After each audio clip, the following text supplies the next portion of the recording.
பேதுரு பாறையாக மாறிய மீனவர். திருத்தூதர் பேதுருவின் வாழ்வும் சாட்சியமும்.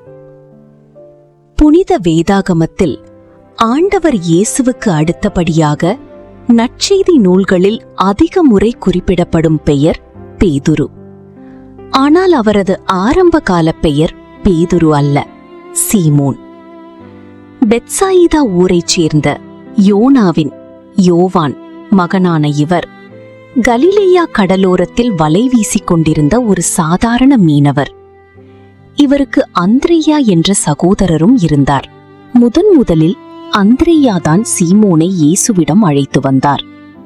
சீமோனை கண்டவுடனே இயேசு, "நீ யோவானின் மகன் சீமோன், இனி கேப்பா எனப்படுவாய்" என்றார். கேப்பா என்ற அரமேய வார்த்தைக்கு கிரேக்கத்தில் பேதுரு என்றும் தமிழில் பாறை என்றும் பொருள். சீமோன் என்றால் கேட்பவர் என்று பொருள் இருந்தாலும் அவரது முந்தைய சுபாவம் காற்றில் அலைப்பாயும் நாணலைப் போலவே நிலையற்றதாகவும் உணர்ச்சி வசப்படக்கூடியதாகவும் உடனடியாக முடிவெடுக்கும் அவசர குணம் கொண்டதாகவும் இருந்தது. ஆனால் இயேசு அவருக்கு பேதுரு, பாறை என்று பெயர் சூட்டியதன் மூலம் அலைப்பாயும் நாணலாக இருந்த ஒரு மனிதனை எப்பேற்பட்ட புயலிலும் அசையாத திருச்சபையை தாங்கிப் பிடிக்கும் உறுதியான பாறையாக நான் மாற்றுவேன் என்பதை வெளிப்படுத்தினார். ஒரு தலைமை குருவோ வேத அறிஞரான பரிசேயரோ சதுசீயரோ அல்ல, சாதாரண மீனவரான சீமோன்.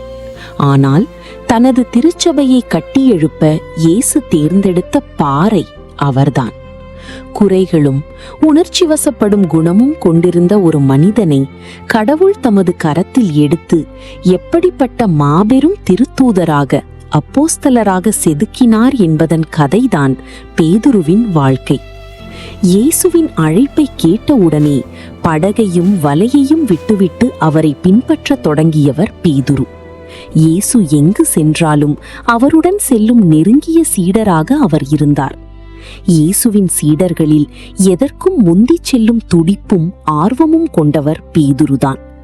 எதையும் தயங்காமல் கேட்கும் இயல்புடையவர். கடுமையான புயலில் இயேசு கடலின் மீது நடந்து வந்ததை கண்டபோது, "ஆண்டவரே, நீர்தாம் என்றால் நானும் நீரின் மீது நடந்து உம்மிடம் வர ஆணையிடும்" என்று கேட்டார். அந்த நம்பிக்கையோடு படகை விட்டு இறங்கி கொந்தளிக்கும் கடலிலும் இயேசுவை நோக்கி நடந்தார். ஒரு முறை பல சீடர்கள் இயேசுவை விட்டு விலகிச் சென்றபோது இயேசு 12 "நீங்களும் போய்விட விரும்புகிறீர்களா?" என்று கேட்டார். அதற்கு பேதுரு, "ஆண்டவரே, நாங்கள் யாரிடம் செல்வோம்? நிலைவாழ்வு அளிக்கும் வார்த்தைகள் உம்மிடம்தானே உள்ளன" என்று உறுதியோடு பதிலளித்தார். இயேசு தம் சீடர்களிடம், "நான் யார் என நீங்கள் சொல்கிறீர்கள்?" என்று கேட்டபோது எதற்கும் முதலாவதாக பதிலளிக்கும் பேதுரு, "நீர் மெசியா, வாழும் கடவுளின் மகன்" என்று அறிக்கையிட்டார். அப்பொழுது இயேசு அவரிடம், "யோனாவின் மகனே சீமோனி, நீ பேறு பெற்றவன். ஏனெனில் எந்த மனிதரும் இதை உனக்கு வெளிப்படுத்தவில்லை, மாறாக விண்ணகத்தில் உள்ள என் தந்தையை வெளிப்படுத்தியுள்ளார்" என்றார். "உனது சொந்த அறிவோ மாம்சமோ இதை வெளிப்படுத்தவில்லை, கடவுளே வெளிப்படுத்தினார்" என்று கூறி, "நீ பேதுரு, இந்த பாறையின் மேல் என் திருச்சபையை கட்டுவேன், விண்ணரசின் திறவுகோல்களை நான் உன்னிடம் தருவேன்" என்று அவருக்கு அதிகாரத்தை அளித்தார். ஆனால் அதே பேதுருவிடம் பலவீனங்களும் இருந்தன. இயேசு தாம் சிலுவையில் அறையப்பட்டு பாடுபட போவதை பற்றி கூறியபோது பேதுரு அவரை தனியே அழைத்து போய், "ஆண்டவரே, இது உமக்கு வேண்டாம்" என்று தடுத்தார். அப்பொழுது இயேசு, "என் கண்முன் நில்லாதே சாத்தானே" என்று அவரை கடிந்து கொண்டார். கடவுளுக்கு ஏற்றதை எண்ணாமல் மனிதருக்கு ஏற்றதையே பேதுரு எண்ணியதால் வந்த விளைவு அது. ஆண்டவர் இயேசு சீடர்களின் பாதங்களை கழுவிய போது அதிலுள்ள அன்பையும் தாழ்ச்சியையும் முதலில் உணராமல், "என் காலடிகளை நீர் கழுவவே விடமாட்டேன்" என்று மறுத்தார். ஆனால் இயேசுவின் விளக்கத்திற்கு பின் முற்றுமாக தன்னை ஒப்படைத்தார். வரி இருப்பது குறித்து கேட்கப்பட்டபோது, அதிகாரம் படைத்த இறைவனின் பிள்ளைகள் வரி செலுத்த தேவையில்லை என்றாலும் மற்றவர்களுக்கு தடையாக இருக்கக்கூடாது என்பதற்காக ஒரு மீனின் வாயிலிருந்து நாணயத்தை எடுத்து வரி செலுத்தும்படி இயேசு பேதுருவுக்கு கற்றுக் கொடுத்தார். இதுவே பின்னாளில் புறவினத்தாரிடையே உங்கள் நடத்தை நல்நடக்கையாக இருக்குமாறு பார்த்து கொள்ளுங்கள் என்றும், மனித அதிகாரம் அனைத்திற்கும் கீழ்ப்படியுங்கள் என்றும் பேதுரு அறிவுறுத்த காரணமாக அமைந்தது.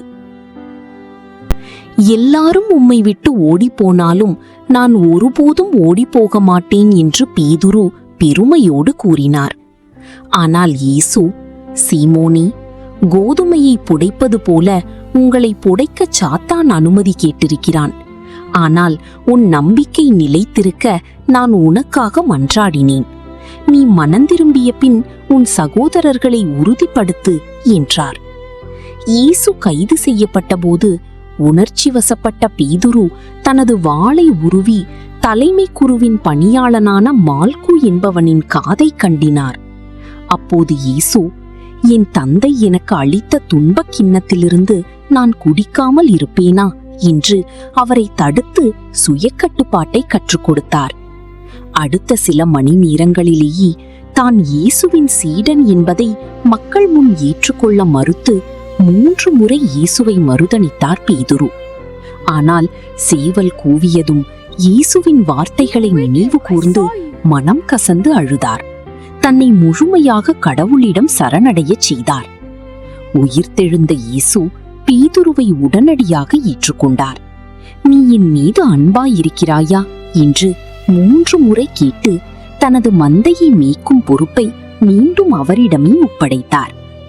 பவுல் திருத்தூதர், என்னை பலப்படுத்துகிறவராலே எல்லாவற்றையும் செய்ய எனக்கு பலம் உண்டு என்று கூறியது போல இயேசுவின் வல்லமையால் பேதுரு முற்றிலும் புதிய மனிதராக மாறினார். பெந்தகோஸ்து நாள் தூய ஆவியார் சீடர்கள் மீது இறங்கிய போது அனைவரிலும் முதலாவதாக எழுந்து நின்றவர் பேதுரு. யூதர்களை பார்த்து, நீங்கள் சிலுவையில் அறைந்து கொன்ற இயேசுவையே கடவுள் ஆண்டவரும் மெசியாவுமாக ஆக்கினார் என்று எந்த பயமுமின்றி தைரியமாக முழங்கினார். அவரது முதல் மறையுரையிலேயே சுமார் 3000 பேர் இயேசுவை ஏற்றுக்கொண்டு திருச்சபையில் இணைந்தனர். மாத்தியாஸ் தீர்வு. யூதாசுக்கு பதிலாக மாத்தியாசை தேர்ந்தெடுத்து அப்போஸ்தலர்களின் எண்ணிக்கையை முழுமைப்படுத்தினார். அலங்கார வாயிலில் அற்புதம். தேவாலயத்தின் அலங்கார வாயிலில் பிறவியிலேயே முடவனாயிருந்தவனை பார்த்து, வெள்ளியும் பொன்னும் என்னிடம் இல்லை, இயேசுவின் பெயரால் எழுந்து நட என்று குணமாக்கினார். ஆலோசனை சங்கத்தில் இயேசுவின் பெயரால் பேசக்கூடாது என்று அதிகாரிகள் மிரட்டிய போது, கடவுளை விட மனிதருக்கு கீழ்ப்படிவது முறையா, நீங்களே சிந்தித்து பாருங்கள் என்று அஞ்சாமல் சான்று பகர்ந்தார். நீதியின் தீர்ப்பு. தூய ஆவியாருக்கு எதிராக பொய் சொன்ன அனனியா மற்றும் சப்பீராவை கண்டித்தார். அவர்கள் உடனடியாக இறந்தனர். புறவினத்தாருக்கு நற்செய்தி. யூதர்களுக்கு மட்டுமல்லாது கொர்னேலியுவின் வீட்டிற்கு சென்று புறவினத்தாருக்கும் நற்செய்தி அறிவித்தார். அவர்களும் தூய ஆவியாரை பெற்றனர். வாளை எடுத்து போராடிய அதே பேதுரு ஏரோது அரசனால் சிறையில் அடைக்கப்பட்ட போது தப்பியோடவோ போராடவோ முற்படவில்லை. மாறாக தேவனின் கரங்களில் தன்னை முழுமையாக ஒப்பு கொடுத்துவிட்டு காவலர்களுக்கிடையே அமைதியாக உறங்கினார். இதுவே உண்மையான சுய கட்டுப்பாடு.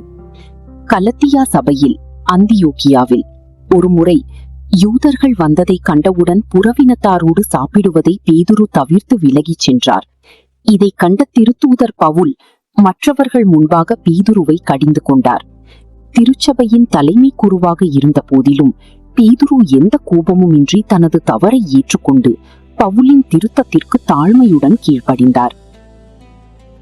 இது அவரது மாபெரும் முதிர்ச்சியை காட்டுகிறது. சாத்தான் தன்னை புடைக்க வந்ததை அனுபவபூர்வமாக உணர்ந்த பேதுரு திருச்சபைக்கு எச்சரிக்கையாக, உங்கள் எதிரியாகிய அலகை கர்ச்சனை செய்யும் சிங்கம் போல யாரை விழுங்கலாமோ என தேடிச் சுற்றித் திரிகிறது. நம்பிக்கையில் உறுதியாயிருந்து அவனை எதிர்த்து நில்லுங்கள் என்று அன்போடும் பரிவோடும் அறிவுறுத்தினார். என்னை வலுப்படுத்துகிறவர் வழியாய் எதையும் செய்ய எனக்கு ஆற்றல் உண்டு என்று பவுல் சொன்ன வார்த்தைகளுக்கு பேதுருவின் வாழ்க்கையே ஒரு உயிரோட்டமான சாட்சி. தனது சொந்த பலத்தில் நின்றவரை அவர் தோற்றார். ஆனால் இயேசுவின் அன்பிலும் தூய ஆவியாரின் வல்லமையிலும் சரணடைந்த போது அவர் திருச்சபையின் அசைக்க முடியாத பாறையாக மாறினார். அன்றும் இன்றும் என்றும் பேதுருவின் வாழ்க்கையே நமக்கு கற்றுத்தருவது ஒன்றே: நமது பலவீனங்கள் இறைவனின் கைகளில் ஒப்படைக்கப்படும்போது அவை உலகையே மாற்றும் வல்லமையாக உருமாறும். யாரிடம் செல்வோம் இறைவா, வாழ்வு தரும் வார்த்தையெல்லாம் உம்மிடமன்றோ உள்ளன. யாரிடம் செல்வோம் இறைவா, இறைவா, இறைவா, இறைவா, இறைவா. இயேசுவுக்கே புகழ். இந்த வீடியோ உங்களுக்கு பிடிச்சிருந்தா மறக்காம லைக் பண்ணுங்க, உங்க நண்பர்களுக்கும் ஷேர் பண்ணுங்க. நம்ம சேனலோட புதிய வீடியோக்களை உடனுக்குடன் தெரிஞ்சுக்க அந்த பெல் ஐகானை கிளிக் பண்ணி சப்ஸ்கிரைப் பண்ணிக்கோங்க. இதே போல உங்களுக்கு பிடித்த வேறு பைபிள் கதைகள் வீடியோவா வேணும்னா அதை கீழே இருக்கிற கமெண்ட் பகுதியில சொல்லுங்க. எங்களை இன்னும் உற்சாகப்படுத்த உங்களோட கருத்துக்களையும் மறக்காம பதிவு செய்யுங்க. நன்றி. ஹல்லேலூயா.